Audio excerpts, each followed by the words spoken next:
The Boys renouvelé pour une saison 5, comme par hasard, pile un jour après qu'on apprenne qu'un type qui dormait chez l'ami d'un ami a été réveillé en pleine nuit par le proprio ivre-mort qui s'est jeté sur lui a baissé son pantalon et lui a mordu le sexe tellement fort que ça a saigné. Est-ce qu'on serait pas là sur l'une des origin story les plus folles pour un futur super de la série, bon, même si apparemment le genre de pouvoir que ça déclenche, ça peut te faire gagner un incroyable talent, mais c'est pas fou non plus. Si on se base sur Spider-Man, eh bien sa tub va développer des capacités humanoïdes comme la parole ou la trahison, sauf si le type qui dormait là était en fait à la manif de dimanche à Paris pour les SS, je parle pas de la taille du t-shirt, et que le logeur, croqueur en fait, c'est Guillaume Meurice qui voulait absolument enlever son prépuce à un nazi pour refaire de la radio.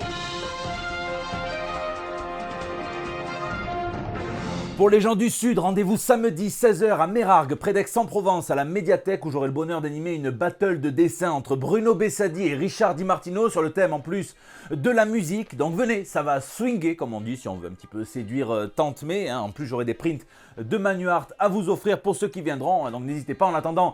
Ici votre fidèle commis des comics, vous êtes dans l'émission qui fait le tour de l'actu de l'industrie du comic book et de tous ses dérivés. C'est le 449e JT Comics et pour te vendre un sérum anti-cheveux grisonnants, sur AliExpress ils ont placé 2 photos inversées de James Gunn. C'est complètement dingue, c'est un petit peu comme si pour te vendre une crème anti-rides et qui fait pousser les cheveux, je mettais une photo de Colin Farrell pour l'avant et pour après Sylvain Repos qui est celui qui m'a envoyé ses captures d'écran. Le mieux AliExpress ça serait quand même de mettre des photos de Manuel Valls pour tout type de vêtements réversibles.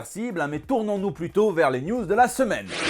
Procès. C'est la news insolite de la semaine, on est habitué au clash titanesque dans les comics, Superman contre Doomsday, Batman contre Bane, les X-Men contre les Sentinelles, Tante May contre le vieillissement et l'incontinence, et c'est toujours elle qui finit par gagner. Eh bien cette semaine, c'est DC Comics contre Volkswagen. Le fabricant automobile et l'éditeur se disputent les droits autour du terme Blue Beetle, puisque le héros a été créé en 1939 aux États-Unis pour l'éditeur Fox Comics à l'époque, tandis que la toute première Volkswagen Beetle a été mise en production en 1938 en Allemagne. C'est vrai que c'était pas trop une époque où les deux pays s'échangeaient beaucoup de vocaux sur WhatsApp, étant donné que l'un accueillait pas mal de monde, tandis que l'autre préparait un petit voyage en Pologne en jonglant entre le travail, la famille et la patrie. Bon, DC Comics étend le copyright pour Blue Beetle et se réserve le droit de faire plein de produits dérivés, notamment des jouets évidemment, des masques d'Halloween, des planches de surf, des brassards, des nageoires même en brassard, des boules à neige.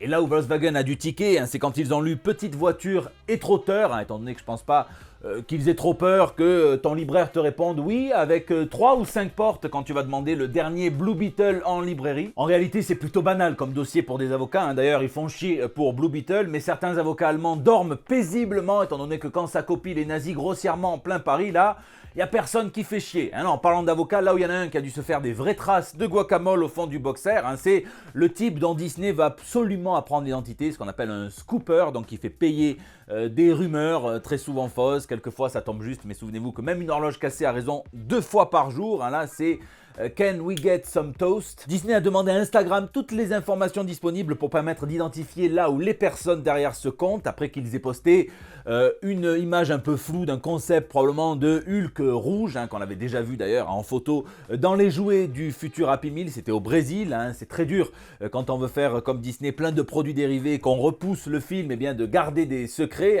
Marvel avait déjà sévi d'ailleurs quand le script d'Ant-Man avait fuité en ligne, alors qu'ils auraient dû tout simplement faire un Google Doc collaboratif avec tout plein de scénaristes pour qu'ils donnent au film une vraie envergure, des enjeux, un Kang à la hauteur de ce qu'on nous avait vendu, ainsi qu'un MODOK qui ne soit pas une farce. Après l'enquête de Disney, c'est pas dit qu'il n'y ait pas un stand de lancer de hache à la prochaine D24 avec le leaker en plein milieu de la cible.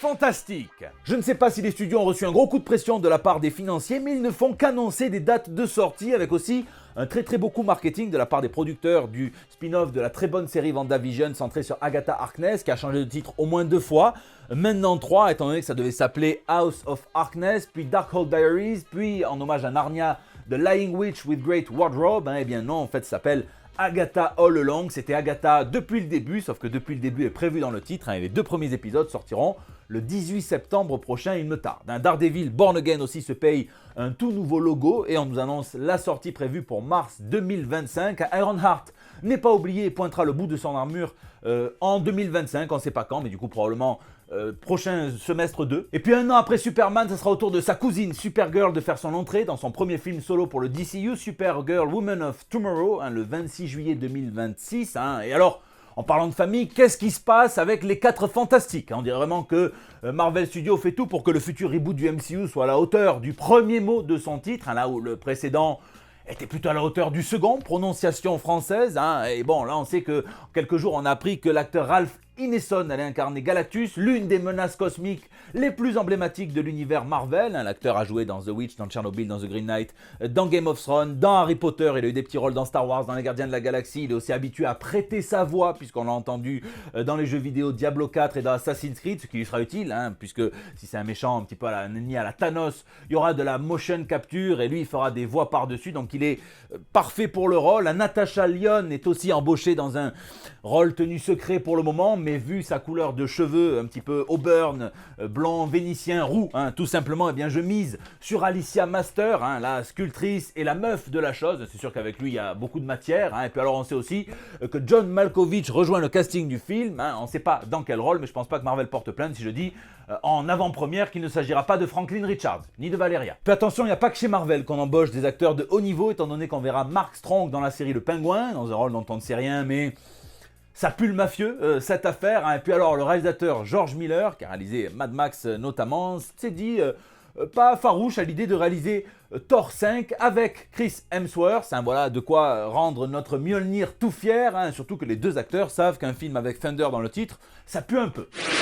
Animation. 2 grosses annonces dans le monde de l'animation, puisqu'on a tout d'abord vu le nouveau logo pour la future série de James Gunn, Creatures Commandos, et on a appris qu'on en saurait plus sur le processus de production avec des images au prestigieux festival d'Annecy. C'est comme Cannes, sauf que là-bas, ni les dessins animés, ni les handicapés ne dérangent. Ça m'a permis d'apprendre, je ne savais pas que c'était le bon Yves Balak à la réalisation, à la supervision du projet, qui en doit quand même Vermine, Pipoudou, entre autres. Et donc ça me donne encore plus envie de voir cette série sur une équipe de créatures fantastiques qui vont lutter contre des nazis. Ça avait été créé par Diem Matteis et Pat Broderick. En parlant de James Gunn, il se montre encore une fois sous le jour sous lequel je le préfère, celui de grand champion, défenseur des comics, étant donné qu'il a invité sur le plateau de tournage de Superman X Legacy une myriade de créateurs de comics, de Frank Quitely à Jason Aaron, en passant par Jim Lee, John Ostrander, Scott Snyder, Joshua Williamson et j'en passe. Il n'était pas obligé de le faire, mais c'est bien de les mettre en valeur. Il leur doit beaucoup, eux vont lui devoir beaucoup aussi. Et puis de toute façon, à chaque fois que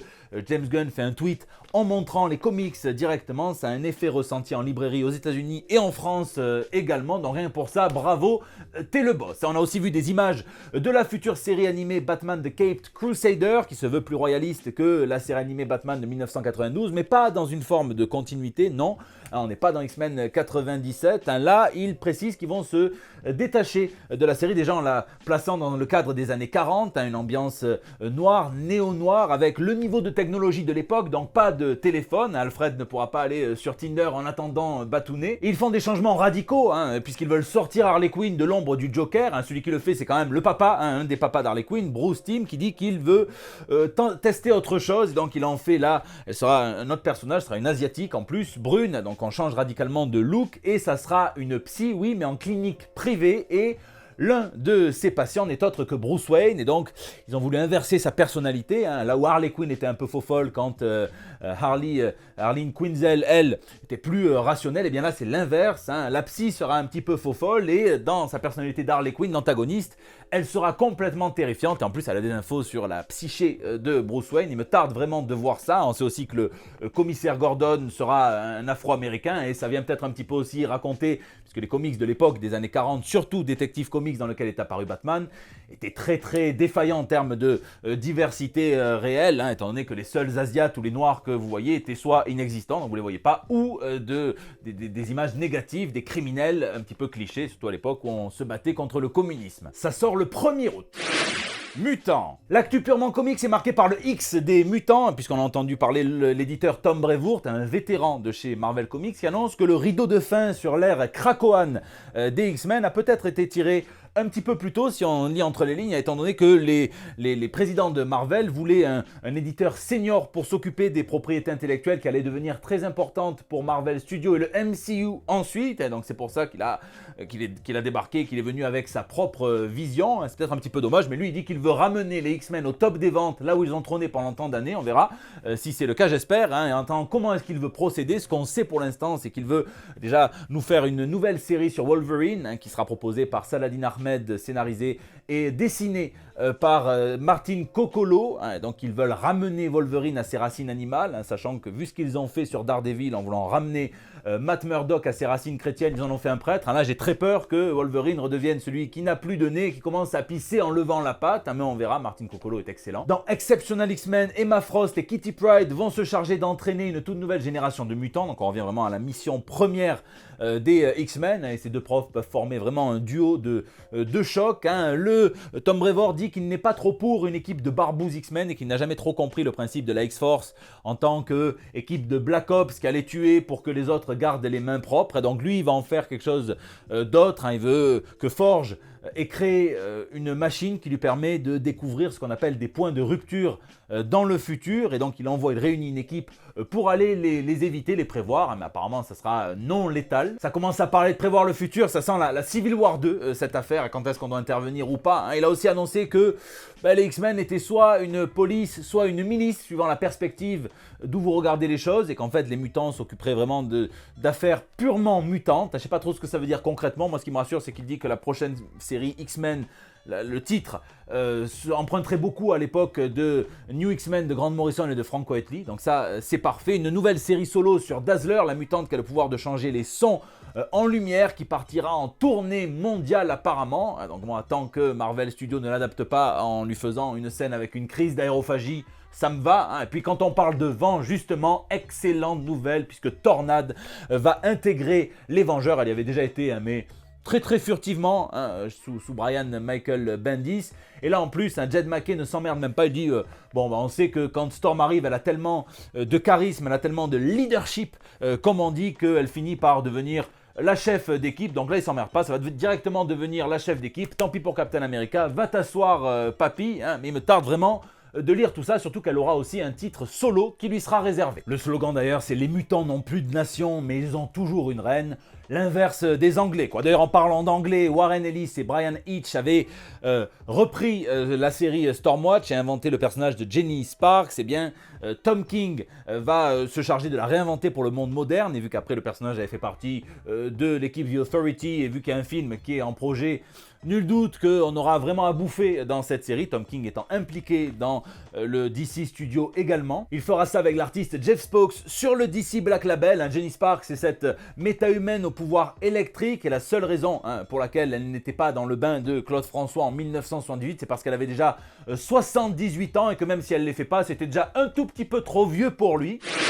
Lisez cette semaine, j'ai rien lu qui vaille la peine d'être mentionné ici. J'ai eu pas mal de choses à faire, notamment la préparation de la battle de dessin, la préparation le 25 et le 26 mai de Bazinga, de comics à Aubagne, où je donnerai une conférence sur les X-Men et un quiz également. C'est un événement caritatif, mais il y a plein d'acteurs. Je vous laisse checker le programme, et donc je vous laisse me dire ce que vous lisez ou geekez dans les commentaires, puisque c'est la fin de ce JT. Je vous remercie d'être toujours aussi nombreux à le suivre, à laisser vos pouces bleus, à partager sur Facebook, à tweeter, à retweeter, à m'incorporer dans vos stories Instagram. Je vois tout, à réagir aussi dans les commentaires sur YouTube, où je lis chacun d'entre vous et j'essaie de répondre au plus grand nombre. Les réseaux sociaux, vous me laissez vos petits messages pour El Bando del Pueblo, c'est votre espace de liberté depuis 449 JT maintenant. Je vous fais d'immenses bisous, je vous donne rendez-vous à Mérargues samedi pour ceux qui seront là, et sinon la semaine prochaine pour des nouvelles toutes fraîches. C'est moi, où quand Tom Hiddleston a passé les auditions pour incarner le dieu du tonnerre, on aurait dit tout simplement Christian Clavier plus jeune, mais qu'est-ce qu'on a fait au bon dieu nordique ?